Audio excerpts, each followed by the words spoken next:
ब्रेकनंतर तुमचं स्वागत। आपण चर्चा करतोय लाहोरमध्ये आज झालेल्या दहशतवादी हल्ल्याची। मुंबईनंतर लाहोरला टार्गेट केलंय दहशतवाद्यांनी। मी जातोय अरविंद गोखले यांच्याकडे। गोखले, मला तुम्हाला विचारायचं आहे, तालिबानचा प्रभाव वाढतोय, तुम्ही म्हणालात तसं अल कायदा तालिबान यांचा प्रभाव वाढतोय, स्वात खोऱ्यात करार होऊनही हा प्रभाव वाढतोय। तुम्हाला असं वाटतं की तालिबान एक दिवस अशा प्रकारे पाकिस्तानला टेक ओव्हर करेल? पाकिस्तानला टेक ओव्हर करेल का नाही, इथपर्यंत जातील का नाही किंवा जाऊ देईल का नाही, हा एक शंकेचा भाग आहे। पण त्यांचा प्रभाव नक्कीच वाढलेला आहे। अलीकडच्या काळामध्ये अमेरिकेच्या परराष्ट्र मंत्री हिलरी क्लिंटन असं म्हणाल्या, तसंच नेमकं काल परवा अमेरिकेचे संरक्षण मंत्री रॉबर्ट गेट्स हेही असं म्हणाले की पाकिस्तान हा अलीकडच्या काळामध्ये दहशतवाद्यांचा अभयारण्य बनलेला आहे।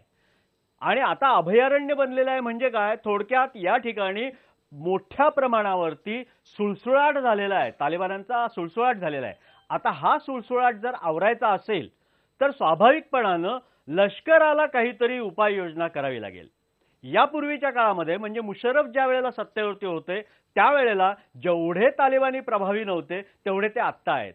खरं सांगायचं झालं तर मुशर्रफ यांची निवड त्या लष्कर प्रमुख पदावरती नवाज शरीफ यांनीच ती केली, पण ती केली अमेरिकेच्या सांगण्यावरनं केली। आणि अमेरिकेच्या सांगण्यावरनं का केली तर मुशर्रफ हे तालिबानांचे दोस्त आहेत म्हणून त्यांची त्या ठिकाणी लष्कर प्रमुखपदी निवड झाली। आणि त्यानंतर त्यांनी सगळंच ताब्यात घेतलं, नवाज शरीफ यांना हाकलून दिलं, स्वतः लष्कर प्रमुखही राहिले, राष्ट्र अध्यक्षही राहिले।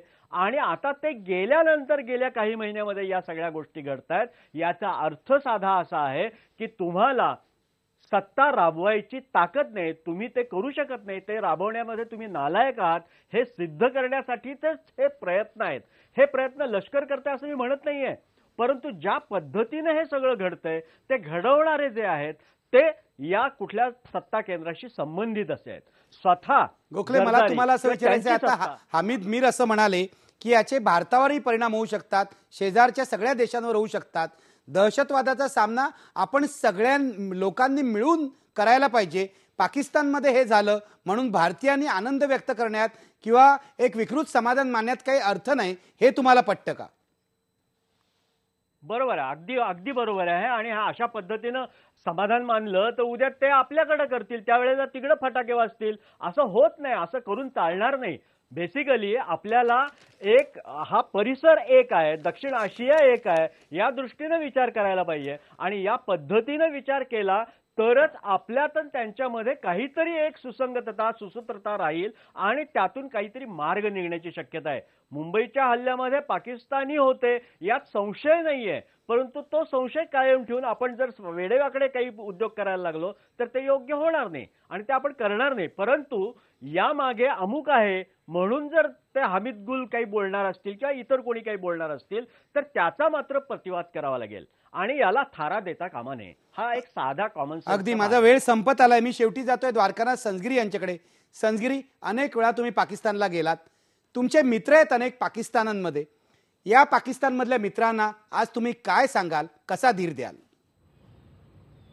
नाही, खरं तर मी तुला सांगतो, हे जे माझे मित्र आहेत त्यातल्या कोणीही तालिबानी वृत्तीचं आहे असं मला वाटत नाही। म्हणजे मगाशी तू प्रश्न विचारलास तर तालिबान हे तात्विकदृष्ट्या अख्ख्या पाकिस्तानात पसरेल असं मला वाटत नाही। काही शक्ती आहेत की ज्या शक्ती त्या अफगाणिस्तानच्या आसपास म्हणजे पेशावर आणि जी जवळची एरिया आहे तिथे मात्र तालिबानी अस्तित्व हे पहिल्यापासून होतं, ते असं पसरेल। आज लाहोरला त्या लोकांनी हल्ला केला म्हणजे लाहोरमध्ये पसरले असं गृहीत धरण्याचा काही अर्थ नाही असं मला वाटतं। कारण जसं मँगलोरला समजा एखाद्या पबवर जर हल्ला झाला तर म्हणून काय मँगलोरचे लोक हे सगळे तालिबानी आहेत असं गृहीत धरणं तसं चुकीचं आहे। तसंच त्या बाबतीत आहे, किंबहुना पाकिस्तान हळूहळू मॉडर्न होते, ते जुन्या ज्या गोष्टी आहेत ते सोडायला बघतायत। आणि अशा वेळेला संजगिरी, म्हणजे आपण असं म्हणायचं का की सगळे पाकिस्तानी दहशतवादी आहेत असं गृहीत धरणं मूर्खपणाचं ठरेल? मूर्खपणाचं आहे, मुळात चुकीचं आहे। कारण तसं असतं तरी आम्ही जिकडे गेल्यानंतर आम्हाला बरोबर प्रत्येक वेळेला उलटा अनुभव येतो। अनुभव आला नसता, मला हा वैयक्तिक नाही, मला जो अनुभव आला तोच गोखले नाही, उद्या तू गेलास तरी तुला तोच अनुभव येईल। हा सार्वत्रिक अनुभव आहे। याचा अर्थच असा की तिकडची जी मंडळी आहेत ती तशी नाही, आपण त्यांच्या बरोबर राहायला पाहिजे। अगदी बरोबर आहे। या कार्यक्रमाच्या शेवटी पाकिस्तानातल्या आमच्या सगळ्या दोस्तांना मी भारतीय म्हणून असं सांगू इच्छितो की दहशतवादाविरुद्धची लढाई एकट्याने लढता येणार नाही। हमीद मीर म्हणाले त्याप्रमाणे आशिया खंडातल्या, दक्षिण आशियातल्या आणि जगातल्या सर्व शांततावाद्यांनी ही लढाई एकजुटीने लढायला हवी। शेवटी एकदा प्रश्न घेतो आपला, दहशतवाद्यांना लगाम घालण्यात पाकिस्तान सरकार पूर्णपणे अपयशी ठरलंय का? पडद्यावर बघा 89% म्हणतायत होय पूर्णपणे अपयशी ठरलंय. पण एक गोष्ट मात्र नक्की की दहशतवाद कधीही जगामध्ये अंतिमता यशस्वी होणार नाही. ते गोळ्या चालवतील, जखमी करतील, काही वेळा मुर्दे पाडतील, पण अंतिमता विजय हा शांततेचाच होईल. जग चालू राहील, कारण जग हे शांततेचं आहे, सामान्य माणसाचं आहे, हे विसरता येणार नाही. धन्यवाद. पहा फक्त आयबीन लोकमत.